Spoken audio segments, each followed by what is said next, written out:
হজরত ইব্রাহিম খস রাদিয়াল্লাহু তাআলা আনহু বলেন, এক বছর আমি হজের জন্য রওনা হই। যেতে যেতে রাস্তায় হঠাৎই আমার মনে এই খেয়াল আসে যে আমি যেন সবার থেকে বিচ্ছিন্ন হয়ে সাধারণ রাস্তা ছেড়ে অন্য পথে যাই। সুতরাং আমি সাধারণ পথ ছেড়ে অন্য পথে চলতে শুরু করি। সেই পথ ধরে আমি একটানা 3 দিন 3 রাত ধরে চলতে থাকি। সেই সময় আমার না খানা পিনার কথা মনে পড়েছে, না অন্য কোনো প্রয়োজন দেখা দিয়েছে। শেষ পর্যন্ত এক সুজলা সুফলা জঙ্গলে গিয়ে পৌঁছাই, যেখানে ছিল খুশবুদার ফুল ও সুস্বাদু ফলের গাছগাছালি। সেখানে একটা ছোট পুকুরও ছিল। আমি তখন মনে মনে বলি, এ যে দেখছি জান্নাত তুল্য জায়গা। এমন সময় আমি অবাক হয়ে যাই একদল লোককে সেখানে আসতে দেখে। তাদের চেহারা ছিল মানুষের মতো, বেশবাস পরিচ্ছন্ন, কোমরে সুন্দর কোমরবন্ধী। তারা এসেই আমাকে ঘিরে ধরল এবং সবাই আমাকে সালাম দিল। উত্তরে আমি বললাম, ওয়ালাইকুম আসসালাম ওয়া রাহমাতুল্লাহি ওয়া বারাকাতুহু। এরপর আমার মনে হলো ওরা জিন এবং অদ্ভুত ধরনের জিন। সেই সময় ওদের মধ্যে একজন বলল, আমাদের মধ্যে একটা সমস্যা দেখা দিয়েছে এবং তা নিয়ে নিজেদের মধ্যে মতভেদের সৃষ্টি হয়েছে। আমরা জিন সম্প্রদায়ের অন্তর্গত। অন্তত মহান আল্লাহর কালাম তার নবী হজরত মুহাম্মদ সাল্লাল্লাহু আলাইহি ওয়াসাল্লামের পবিত্র মুখে শুনেছি এবং লাইলাতুল আকাবায় তার সান্নিধ্যে হাজির হবার সৌভাগ্য অর্জন করেছি।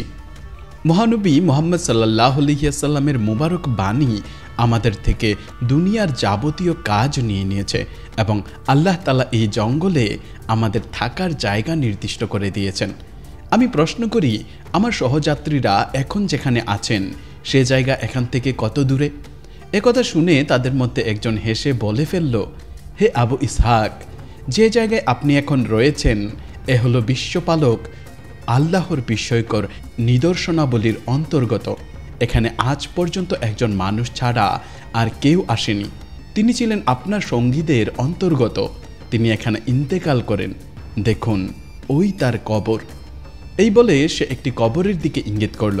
কবরটি ছিল এক দিঘির পাড়ে। তার ধারে ছিল ফুল বাগান। বাগানে ফুটেছিল রং বেরঙের ফুল। অমন সুন্দর ফুল আর মনোরম বাগান আমি কখনো দেখিনি। এরপর সেই জিনটি বলে, আপনার সহযাত্রীদের সাথে আপনার দূরত্ব এত বছরের, অর্থাৎ মতান্তরে এত মাসের। আমি সেই জিনদের বলি, ওই ব্যক্তির কথা কিছু আমায় বলো। ওদের মধ্যে একজন বলল, আমরা এখানে এই দিঘির পাড়ে আল্লাহর প্রেমের কথা আলোচনা করছিলাম। হঠাৎ এক ব্যক্তি এখানে আসেন, আমাদের সালাম করেন। আমরা জবাব দিই এবং জানতে চাই আপনি কোথা থেকে আসছেন। উনি বলেন, নিশাপুর থেকে। আমরা বলি, কবে বের হয়েছিলেন? উনি বলেন, 7 দিন আগে। এরপর আমরা জিজ্ঞেস করি, বাড়ি থেকে বের হবার কারণ কি? উনি বলেন, কারণ আল্লাহর কালামের এই আয়াত, অর্থাৎ তোমাদের দিকে শাস্তি এসে পড়ার এবং তোমাদের সাহায্য না করার আগেই তোমরা আল্লাহর দিকে ফিরে এসো এবং তার অনুগত হয়ে যাও।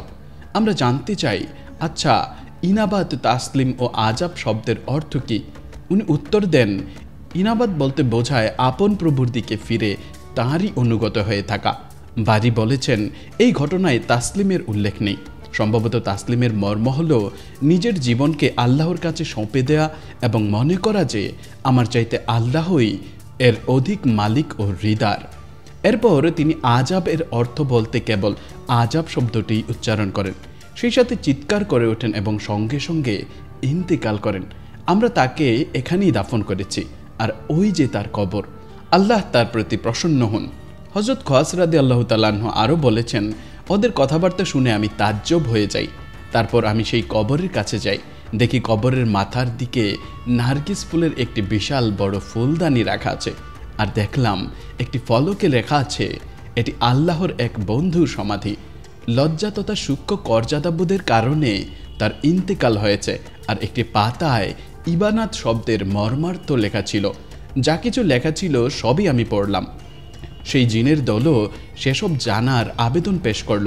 আমি বয়ান করলাম। তারা বড়ই খুশি হলো এবং বলল, আমরা আমাদের সমস্যার সমাধান পেয়ে গেছি। হযরত ইব্রাহিম খস রাদিয়াল্লাহু তাআলা আনহু বলেছেন, এরপর আমি শুয়ে পড়ি। এক সময় চেতনা হারাই। তারপর ঘুম থেকে জেগে উঠে দেখি আমি আছি পবিত্র মক্কায় হযরত আয়েশা রাদিয়াল্লাহু তাআলা আনহু এর মসজিদের কাছে। আমার কাছে ছিল ফুলের তোড়া। তার সুগন্ধি ছিল টানা 1 বছর, তারপর সেটা নিজে থেকেই হারিয়ে যায়।